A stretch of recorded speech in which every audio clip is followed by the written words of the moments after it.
ɲani Burkina Faso ka sennatilontan kuluba min bi jamana yɛrɛ kofɔ n'ale étalon di Burkina ye ɲani olu ka se ka o senfa ka taa Abu Dhabi yaasa ka se ka taa Coupe d'Afrique CAN 2023 nata labɛn.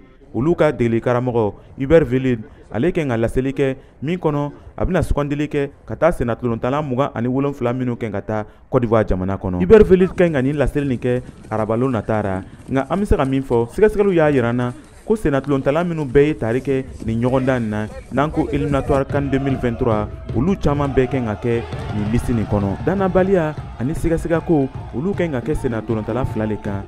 A fɔlɔ o ye Bertrand Traoré ye ale yɛrɛ ye étalon ka capitaine ye min jogira novembre kalo tɛmɛnin Coupe du monde éliminatoire senkɔrɔ. A filanan o ye Franck Lassina Traoré ye ale bɛ taani kɛ Ukraine lakɔn ka jamana na Shakhtar de Donetsk ale fana jogira kabiri septembre kalo tɛmɛnin. O ŋana fila ninnu a ma lɔn n'a sɔrɔ olu labɛnnen don ka se ka taa tali kɛ nin Coupe d'Afrique ni préparation na Abu Dhabi dugura. Hakilina jigira Burkina Faso bɛna taani kɛ CAN 2023 ra groupe D kɔnɔ min sigilen don Buaké dugura. Nin tun ye Kade Traoré kumakan ye ka bɔ Wagadugu, Burkina Faso.